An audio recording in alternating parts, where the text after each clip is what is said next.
大家好啊，又嚟到睡前小鬼故嘅時間啦。今日咧要同大家分享一個嚟自泰國嘅真實靈異故仔，佢個名叫做我想返屋企。呢件事咧係發生喺5年前嘅潑水節。我住喺泰國巴真府，同大家講下我屋企附近個地理位置先。我屋企呢喺一條後巷入面，靠近大馬路。一入後巷就有我個車位，而我間房呢係後嚟先再額外起嘅，又靠近後巷條馬路。如果由我間房望出去，左邊可以睇到一排鐵閘，右邊呢就睇到後巷，甚至可以一路望到大馬路添。嗰一日，我揸車去隔離縣探朋友，返嚟嗰陣已經凌晨2點啦，條路幾乎都冇車。就響離我屋企大約1公里嘅地方，我見到一架電單車撞向大型旅遊巴嘅車禍，現場非常之血腥核突。我親眼見到救護員拎住一隻腳喺現場行過。雖然我嚇親，但係嗰下我都繼續揸車返屋企，我都瞓到覺。只不過我一直冇辦法忘記車禍現場嘅畫面。第二日朝早，我媽媽都有提到琴晚嘅車禍，好似死咗人添。我當時心諗，我知啊，但係我都冇講到啲乜嘢。呢條路成日都出事㗎啦，因為離304工業區好近啊嘛。到咗夜晚，我同平時一樣，都喺間房度打機。12點之後就睇下 YouTube 放鬆下。到咗凌晨1點左右，後巷隻狗突然係咁吠，仲吠咗成個鐘頭添。我覺得好奇怪。因為通常隻狗會吠，都係因為救護車啲聲嚇親佢。但係嗰晚根本就冇車經過。我起身望下窗出面啦，見到有個跛腳嘅人行喺馬路邊。我心諗，可能係唔知邊個後生仔飛車跌親啦，冇諗到咁多。沖完涼就瞓咗啦。到第二日夜晚，我照舊打機睇 YouTube， 時間又係差唔多到咗凌晨1點，隻狗又吠啦。我打開窗簾一望，居然又係琴日個跛佬，今日仲入埋後巷添。我嗰下有啲驚，開始懷疑係咪撞鬼啊？但係最後咩事都冇發生。應該人嚟嘅，於是我又瞓咗啦。到咗第3日夜晚，又到凌晨1點，隻狗瘋狂咁喺度吠。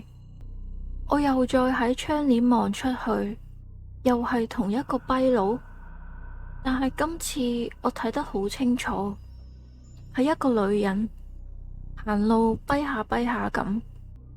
本來諗住無視佢。點知佢竟然行向我屋企鐵閘前面停低咗，就喺我窗邊嘅位置。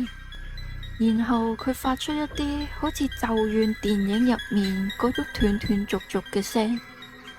我想返屋企啦！呢聲一直咁重複。我當時嚇到傻咗，完全唔夠膽去沖涼。我直接匿埋喺被竇，一直念住佛經。而最恐怖嘅係，就算我隔住張被，我都仲係聽得好清楚，成晚起晒雞皮冇停過。到咗第2日，我一瞓醒就將件事話咗俾媽媽同細佬聽。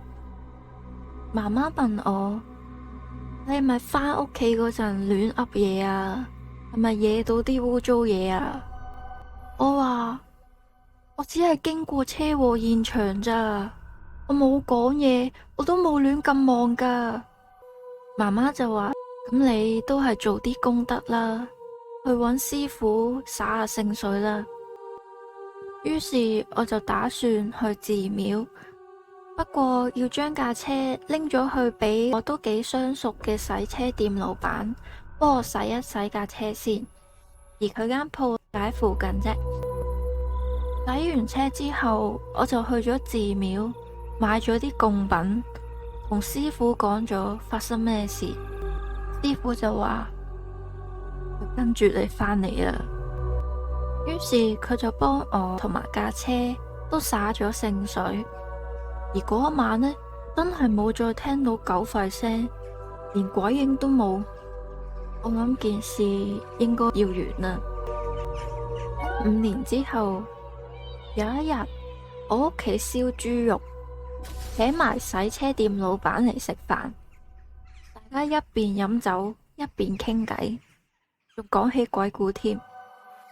老闆就分享咗一段5年前潑水節後嘅某一日夜晚，佢喺鋪頭前面飲啤酒，凌晨1點幾見到對面街有個跛跛下嘅人行過。第二日佢去便利店買嘢，竟然又見到嗰個人喎，但係今次係行去佢依邊嘅行人路。佢心諗，跛咗仲四圍亂咁行。到第3日夜晚，當時佢瞓緊覺，突然間聽到啲咁嘅聲喺樓下傳出嚟，佢嚇到即刻開 CCTV 嚟睇，畫面入面咩都冇，但係啲聲仲喺度。佢唯有念住經咁瞓覺。到咗第4日夜晚，佢喺鋪頭前面同朋友飲酒，嗰陣大門都閂好晒。凌晨1點，突然有一個短髮嘅女鬼出現喺鋪頭前面，件衫全部都係泥，好污糟，而佢成身都傷晒，有隻腳仲扭到變晒形添。老闆嚇到成個人彈起，就即刻叫朋友拎返入鋪頭啦。但係朋友飲到太醉，喐都唔喐下，於是佢就唯有自己一邊爬一邊走入鋪頭嘅佛堂入面，成晚都唔夠膽出返嚟。到咗第2日，有師傅同救護員嚟咗揾佢，話有死者託夢俾親人，自己死嗰陣個身體唔完整，仲爭咁隻腳趾，之後仲發夢見到間洗車鋪添。佢哋就嚟咗鋪頭嚟揾下，居然真係喺洗車架下面發現咗一隻腳趾啊！於是師傅搞咗個儀式，幫死者招魂返屋企，亦都幫成間鋪頭灑咗聖水。之後老闆個老婆仲鬧咗佢一餐添。你點揸車噶？喐到人哋隻腳趾，仲帶埋返屋企？老闆聽到好無奈，好冤枉啊！根本就唔知發生咩事，而我喺側邊聽到飆晒冷汗。我突然間意識到，應該唔會係我啩？應該係我當晚揸車經過現場嘅時候，可能唔小心碌過咗人哋隻腳趾，黐咗落車胎上面。